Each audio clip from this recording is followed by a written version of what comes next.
E aí pessoal, tudo bem com vocês? Professor John começando mais uma aula de música. E aí, como passaram o feriado? Como passou de Páscoa? Muito chocolate? Hein? Então, ó, na aula de hoje nós vamos falar um pouquinho sobre esse ritmo brasileiro, um ritmo muito legal de se escutar, né, de se apreciar, que é o chorinho, esse ritmo que se originou, né, das danças de salões portuguesas, um pouquinho também de ritmos africanos, e que surgiu, né, esse gênero aí brasileiro aí que é o chorinho. Mais para frente, né, mais tarde, ele perdeu um pouquinho seu espaço para a bossa nova, a MPB, né, ele foi precursor ali da MPB, e também do samba de roda, né, o samba raiz. É um ritmo, né, original aqui do nosso país. Então espero que vocês gostem da aula de hoje, apreciem, né? Quem não conhece, procura saber um pouquinho mais sobre os nossos ritmos aí, né, que é muito interessante. É bom nós como músicos saber um pouquinho de cada estilo, cada gênero aí. E não se esqueça, desce lá nos comentários e deixa seu nome, a data, né, que assistiu o vídeo, pra gente ter controle aqui da chamada de vocês, que é muito importante.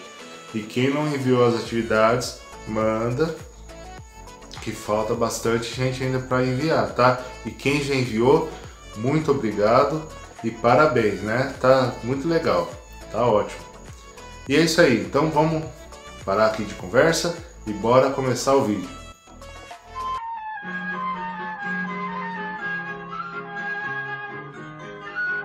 O choro é um gênero de música popular e instrumental brasileira, surgida no Rio de Janeiro em meados do século XIX.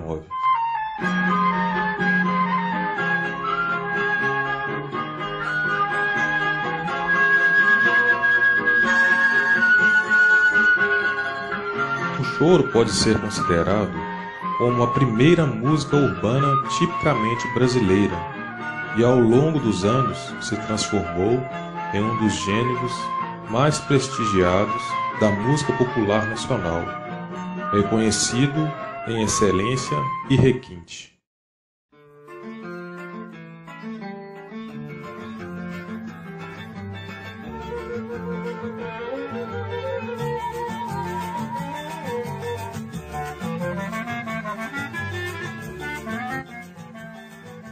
Podemos dizer que a história do choro começa em 1808, ano que a família real portuguesa chegou ao Brasil. Com a corte portuguesa vieram instrumentos de origem europeia, como o piano,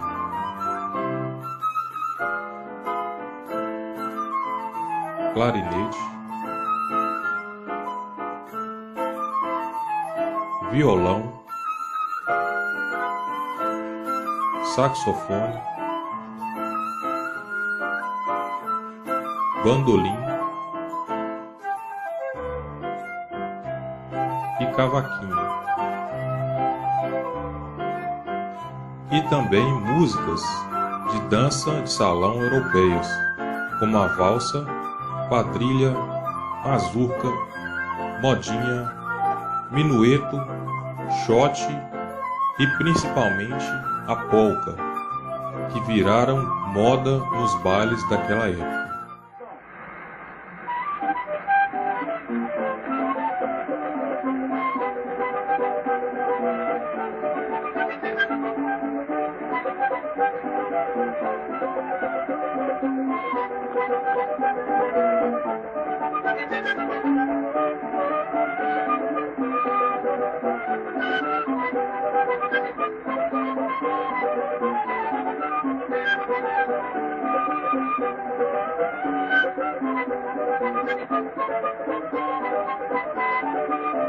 As interpretações diferenciadas dos gêneros estrangeiros da época fizeram nascer um jeito brasileiro de tocar.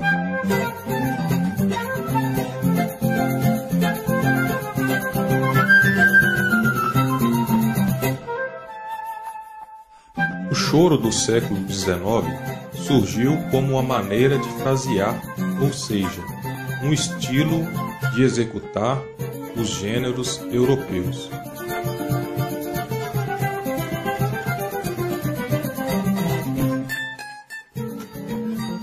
A influência europeia era clara, mas não foi a única. O lundu também teve grande importância, sendo este o principal ritmo de origem africana a aportar no Brasil.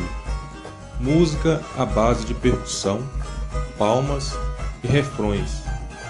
Era cultivado pelos negros desde os tempos do trabalho escravo, nas lavouras de açúcar da colônia.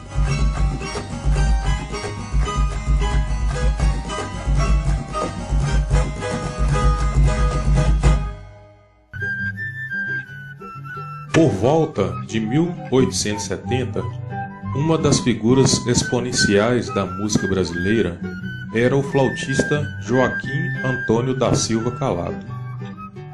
Memorialistas, jornalistas, músicos e pesquisadores indicam ser o pai dos chorões e que entrou para a história como fundador do primeiro grupo de chorões e precursor de flautas exuberantes, como Pixinguinha, Benedito Lacerda e Altamiro Carrilho.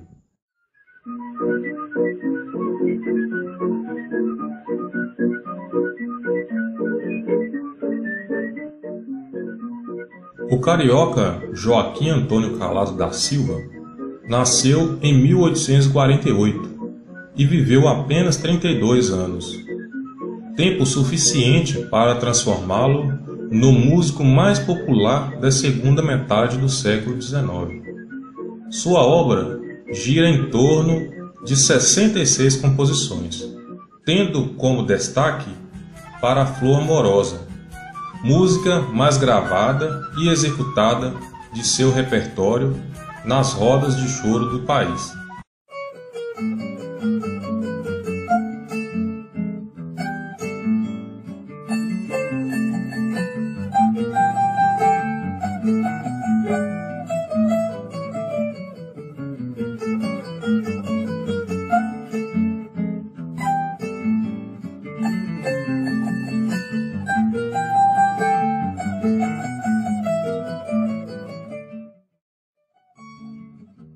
Existe controvérsia entre os pesquisadores sobre a origem da palavra choro. Porém, essa palavra pode significar várias coisas. Alguns pesquisadores dizem que o choro pode derivar da maneira chorosa de se tocar as músicas estrangeiras no final do século XIX. E os que apreciavam passaram a chamá-la de música de fazer chorar. Daí o termo choro.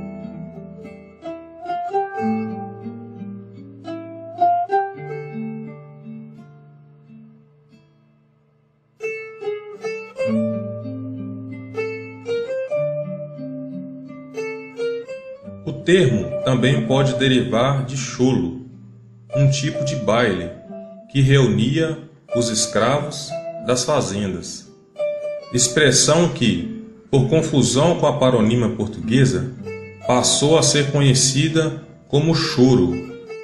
E finalmente na cidade, a expressão começou a ser grafada com CH, choro.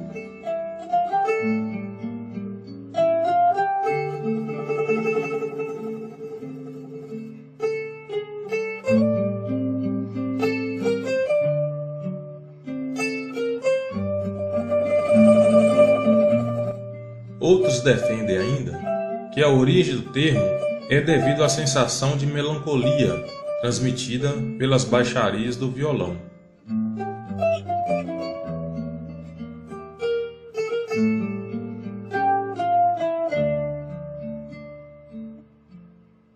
No princípio, a palavra designava o conjunto musical e as festas onde esses conjuntos se apresentavam. Mas já na década de 1910, se usava o termo para denominar um gênero musical consolidado.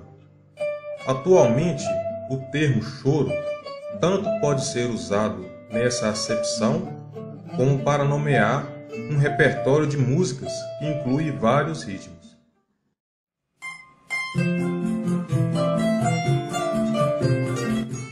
Uma das figuras mais importantes do choro e da música brasileira é Alfredo da Rocha Viana Filho, mais conhecido como Pixinguinha. Pixinguinha nasceu no dia 23 de abril de 1898, dia consagrado a São Jorge. Pixinguinha foi um dos maiores compositores da música popular brasileira. Contribuiu diretamente para que o choro encontrasse uma forma musical definitiva.